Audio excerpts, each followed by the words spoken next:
CISO Alliances, in conjunction with Trustwave, are working on an exciting project called Risk, Resilience and Reputation, CISO in the Board, exploring the relationship between the CISO and corporate governance in relation to risk, resilience, and reputation.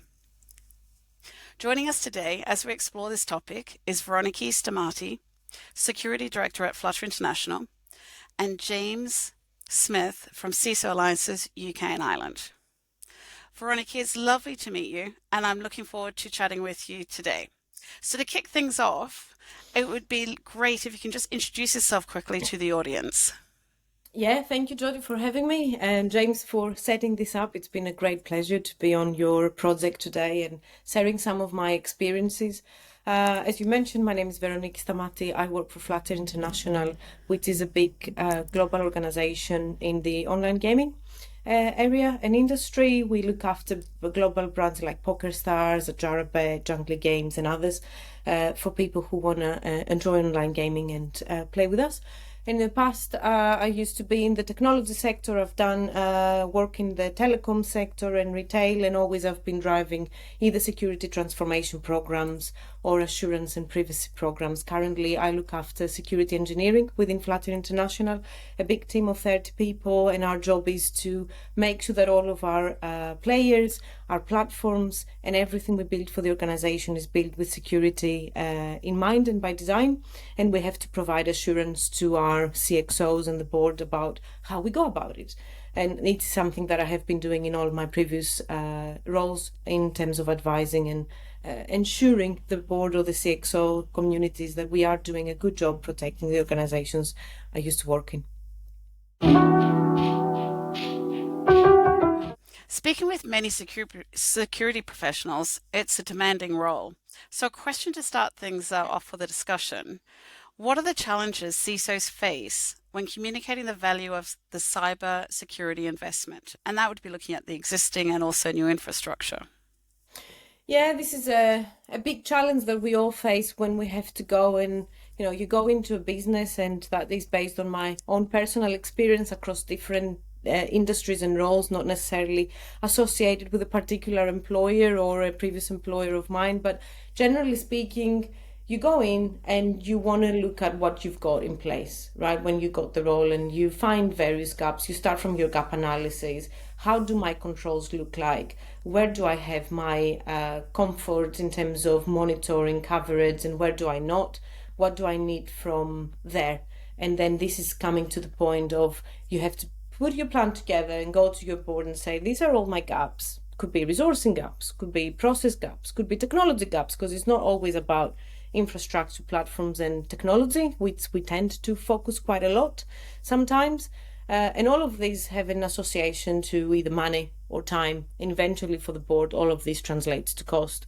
And the biggest challenge, I think, in terms of explaining why do I need time, or why do I need money, why do I need budget to fill in my gaps and my controls, is how you present it from a risk perspective, how you justify your ask. And from my personal experience, having grown into and had pitfalls in the past, and not done a great job occasionally to explain that, and learning as you grow into the role as well, just so we say the bad things as well, right? Not everything is rosy. Is all about taking that approach and that stance to go, well, what is the risk I'm putting the business if I don't get that? What is the impact to the reputation of the brand? If we're having B2C sort of environments and businesses, am I going to lose customers? And therefore, would that be translated into a revenue stream decline? And if you are an organization, because I worked in charity and non-for-profit organizations as well in the past, it's about your reputation, it's about your ethics and how you want to present yourself. If trust is on the top of your agenda for the board, how do you make sure that you can tie the control you need from a security point of view to protect the business or a process or the resource? How do you justify that? I think that's the biggest challenge, right? And the conversations we are having at that level is, can you prove that what you're asking me is absolutely needed compared to something else that I need to fund? Because at the end of the day, the budget across the whole organization is coming from one pot. Either that is budget for people or if it is budget for platforms and infrastructure. And unless you're able to explain that in a way that you can justify how you can protect the company from risk, so cost avoidance and benefit protection of your revenue, then you're not able to get a lot. How do you educate the board about the cyber risks and the threats that the business faces? Yes, that's a very good question, Jodie, because I guess in terms of like, you have to understand who you have on the board. So from my experience, again, having been in different organizations with different setups, having faced audit committees and risk committees of the board, and also like CXO committees of being in tech and being in a very different environment, for example, the demand, the knowledge and the experiences that they have is very different. One of the things that I found is the underlying commonality that you find in boards is that they really understand risk. We have been having this conversation with some peers of mine as well, and I find this as a key trend, that when you go to people at the board level, they do understand already risk. They understand business impacts and they understand this concept. So you have to start from monetizing on that. And a lot of people in boards today, although this is changing luckily for the best, and we are seeing people who have got cyber experience in the position of boards and NEDs, there are still situations where these people may have not even touched cyber. So how do you educate those people? I guess it's the first step to get them on board to understand what you're talking about. And the things that I've used the most and I found more efficient was spotlights and situations where we are bringing in something that has happened to another organization, and how does that relate to us? You know, why should we care? If that has happened to someone else, it means it's probably going to happen to us as well. It's not something that is happening out there and we don't care. And bring them into the simulation situation. So what would we do? How would you understand the impact to us if that was to happen? And this is why, you know, we are good. That's not going to happen. We've got protections in place. Or maybe we should look at this domain a little bit better. And that helps in terms of educating them. The second pathway I've used is to have trainings with them. So we've done sessions, maybe not a whole day, but maybe half a day, in terms of specific topics or key risks and key controls, like non-compliance with regulations, or specific technology controls, like how do we protect the availability of our business and what does that mean? Example of protection of denial of service attacks, which if you go to the board, you start going to them, oh, we need to protect ourselves from DDoS. They're going to go like, what are you talking about? You know? So these are the sort of things that I've used, with obviously the one that is the most sort of realistic is put them into a breach simulation situation. Let's have a tabletop exercise where we are really under the cybersecurity threat. We have got an attack imminent happening. Let's role play that. How do you see your role here? What do you think that is? And bring the questions to them as we go along and we play. I've had some really, really interesting experiences seeing how people react at that level when you actually put them in a simulation of a cybersecurity breach. So that was extremely helpful to educate them about why should you care about cybersecurity and the controls we've got in place. And do they ask many questions during those simulations? And specifically, what type of questions is the board asking you that's challenging to respond to? Yeah, challenging to respond to in that situation. And if you have prepared the scenario, hopefully you haven't got a lot of challenging questions at that level. What I found very interesting from my experience again is the fact that they started going on conversations about like, so you're saying that we've lost this data. They take away themselves from the situation and the simulation, and they start asking the questions that probably we should be asking at the board level or within our companies during the simulation. So why do we even have this data in the first place? And then we go into conversations as to like, well, why do we keep the data for that long? Could we have done something better to, have less impact? And are we keeping things that we don't really need for for more periods of time. And I found that those questions have come through the simulations, which have been quite challenging at times for various different stakeholders and groups that have not prepared for this and they're part of the simulation at the time, because they're like, well, they start defending or they start sort of trying to explain as to why, which is not the purpose of the simulations in most times. But generally, in terms of like challenging questions that you get from the board, I think some of the things and the themes that are more challenging during normal operations and reports to the board is, so tell me what controls you've got in place and how much coverage you've got. So it's easy for us to go and say, yeah, I've got a process and I take care of all my joiners, movers, levers. If you do have a board that is cyber educated and it's asking you the right questions, they're going to go, so tell me what is your SLA for termination of users. They will ask the right question to really understand whether you've got a handle of your control, your coverage, and your operational effectiveness of it. So they would ask about metrics. And these are the sort of challenging conversations and questions you're going to get. If we are saying that we are protecting the organization from denial of service attacks, what is your coverage there? Have we got 100% coverage? Are we covering all of our environments? And these would be questions that would come from people who have got previous cyber experience most of the times, and they would be the most challenging questions you're going to get in that situation. Sort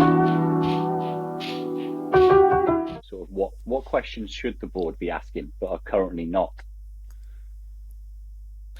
Yep. So I would definitely advise that you should be asking about coverage, and when you get a nice report that all of these controls are mature, are in place, etc., is one, tying into what I just said, which is challenging if you haven't done your work and prepared for this, and you've got good assurance. The second one, in terms of like what you should be asking is, how is the resourcing for your team? So how are you scaling? How are you able to support the organization? It's something that sometimes we get a lot of questions around. Present your control framework and your maturity and which level you are at, and how do you support your audits, and how do you present that you are in a maturity state that you can pass your ISO 27001 and we're compliant with PCI DSS and so on and so forth. But then they don't necessarily understand what the impact of those things are to resourcing and how you can scale your security teams to support the organization. So if you've got an organization, for example, that the risk appetite from a cybersecurity perspective is low, and they want, I would like everything new that is being built to be assessed from a security point of view. And then also you've got to maintain your compliance organization, controls and everything. The board should be asking, are you resourced and are you scaled to do that? Or are we just saying that we've got processes in place, but we are accepting a ton of risks on the back of all of these decisions? Which brings me to the third point that I think they should be really asking, and most boards do, is how much risk are we really accepting? And whether that acceptance of risk that is happening within the organization, not necessarily the top level, the top 10 risks that ladder up to usually the one risk that we have on the board level, which is cybersecurity risk. How much of the underlying data and the risk that we're accepting impacts that overall posture and the trend? What are the types of categories where we are accepting more risk? Is it, for example, across our supply chain, or is it across our technology? Is it across our processes? So they can understand really where the gaps are in terms of the trends. Is it because we haven't got ability to manage our supply chain, or is it because we've got lack of effective processes across the organization? I want to go back to one of the things you mentioned briefly earlier, and it's about metrics. So what about the metrics to enable a comprehensive overview for the security posture for the organization? And if you could only show three, what three would they be? That's a very difficult question. Which three would you pick from all the metrics that we have in security? That is a brilliant question, Jodie. Thank you for the challenge. So one of the things that I had been challenged in previous roles a lot, and I'm trying to also implement where I am now at the moment, is the fact that We have a lot of technical metrics, as I mentioned, like, okay, what is my SLA for joiners, movers, leavers? Am I closing? Am I terminating my accounts in time? What is the vulnerability exposure that I have? So how many vulnerabilities have I got open outside of my SLAs? There's so many metrics that play into our day-to-day life, which you wouldn't surface to the board. It's too detailed. They don't necessarily need to know. So from my point of view, the metrics really that are ideal is whether you can combine them into one, ideally, if you can. And one of the things that worked really well where I've been before is what we started designing, which we called security score. So then we have the security score, a health score, like, if you use your credit score apps or your health score apps these days, you're very familiar, all of your score is from a scale of 1 to 100, and basically it's got different factors. If you could try and find out which are the key factors, like I definitely want to know that my infrastructure and my environment is patched for vulnerabilities, because this is one of the biggest roots in these days for us, that we're being exploited. That is definitely a metric that I need to start calculating, and I need to have in line with my risk appetite and say, am I fixing the things that I am identifying in line with my SLAs? But then also, how do you demonstrate that your teams have actually got security awareness? Is the metric of how many people have completed the online training and the e-learning modules that you've got for compliance purposes a good enough metric to go to the board and say, yes, my organization has a culture of security? I would argue not. So then one of the things we are trying to do, and I've tried to do before, is, so how are our people responding? How fast are they addressing issues that we're finding? Be it on the design of a new product or a new feature, be it on the vulnerability that they had to fix and they didn't fix, be it on something that we needed to engage with them and said, look, that is something that needs your attention, and we found an issue here in your infrastructure, for example, can you get this resolved? How much of the product teams put our work into the roadmaps in favor of security versus product features, for example? That shows significant maturity and a culture of security for one organization. If you could create metrics that ladder up to that, and then you can go, my culture, my security culture is at a healthy level because of all of these reasons that we are tracking at a detailed level within the organization. You don't need to show that to the board necessarily. Then these are the sort of metrics that I would give to them. And obviously, how are you managing your risks, which I mentioned earlier? If you do accept risks, are you going back and looking at them, or are you accepting them indefinitely? Have you got a good life cycle in terms of risk management where you go and say, okay, I've accepted this for 3 months, for 6 months, for a year. Have I actually gone back after that period has passed, and have I done something about it? Just one question to end, a little bit of a fun one. I've been dying to ask this one through our projects. So this one is going back in time and looking at lessons learned. If you were starting out as a new CISO today, what lessons would you share with your younger self? So this is another very difficult question. Thank you, James, for that. I've grown to learn that one of the key skills that you would not anticipate you need as a CISO level, or maybe you anticipate these days, but if I was to look back to my own self and go and speak to my own self, I would go learn in finance and budgets and calculations and what EBITDA stands for and how it's calculated. Because at the end of the day, the organizations work based on, especially where we're talking about commercial and big organizations, that they do have the customers at heart, but also profit plays a role into how we operate, into how we distribute money, into how we distribute resources. I think like being in a place as a CISO that you understand these conversations, and then you understand the models that apply, you will be able to get much more done and work with the likes of your CFOs, with the likes of your people that own your budget and your finance teams, to get to a place where you can achieve your goals, you can deliver your controls, and you can mature your organization in a way that you're not getting challenged by those factors that would impact you in one way or the other, regardless of whether you want it or not. So yeah, I need to go and get a finance course.